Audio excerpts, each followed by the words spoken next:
दिनभर घाँस काट्नुपर्ने हुन्छ। डिमोटिभेट भइरहेको छु क्या म। आजको वेदर चाहिँ एकदम राम्रो भइरहेको छ है।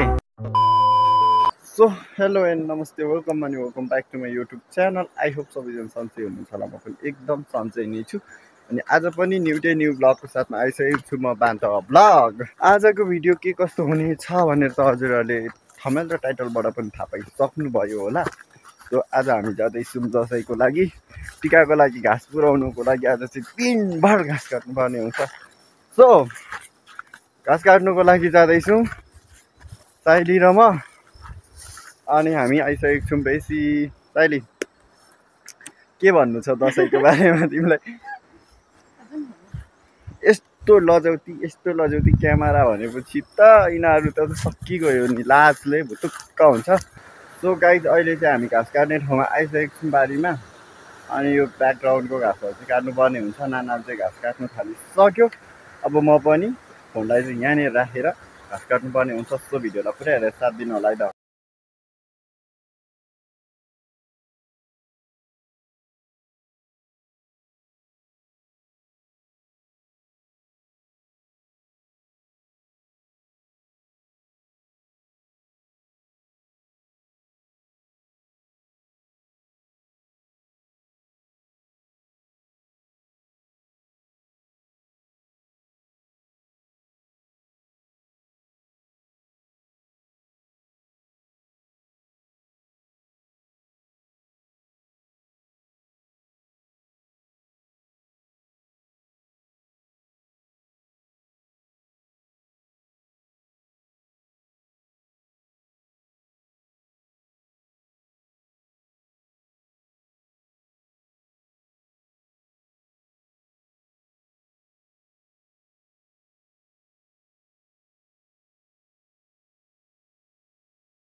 अहिले चाहिँ हामीले भारी पुऱ्याइसकेको छु। मेरो भारी चाहिँ यहाँ छ भने ऊ पर साइली भारी बोकेर जाँदैछ। सो अब म पनि भारी बोकेर घर जानुपर्ने हुन्छ। सो अहिले चाहिँ हामी गोठमा पनि आइसक्यौँ। अनि अब चाहिँ हामी घर जानुपर्ने हुन्छ। अनि आजको वेदर चाहिँ एकदम राम्रो भइरहेको छ है।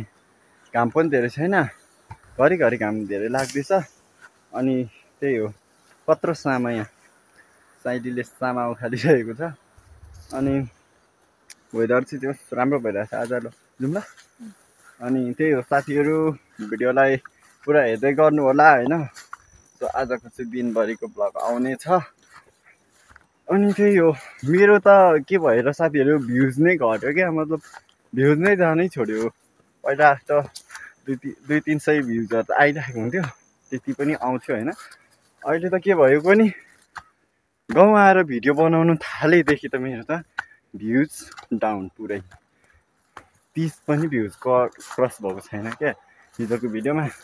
सो भिडियो बनाउनु एकदम जागरै छैन, डिमोटिभेट भइरहेको छु क्या म। त्यो पनि केही छैन, म कन्टिन्यू दिनेछु। एकैचोटि कहाँ हुन्छ त होइन, बिस्तारै बिस्तारै गर्दै जानुपर्छ। सो त्यही हो। यसपालिको दसैँ त साथीहरू हिले दसैँ हुने पर्यो नि। हिले दसैँ पानी परिरहेको छ होइन। सो अब यस्तो भइरहेको छ पानी परेर।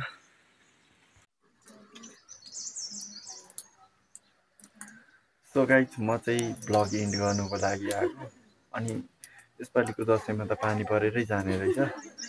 सो जस्तो भए पनि दसैँ भनेको दसैँ हो। सो सबैले इन्जोय गर्नु होला। भोलिको दिन चाहिँ टिकाको दिन हो अनि सो सबैजनालाई ह्याप्पी दसैँ भन्न चाहन्छु अनि स्वस्थ रहनुहोस्, व्यस्त रहनुहोस् भन्दै यो भिडियोलाई चाहिँ यतैतिर एन्ड गर्न चाहन्छु।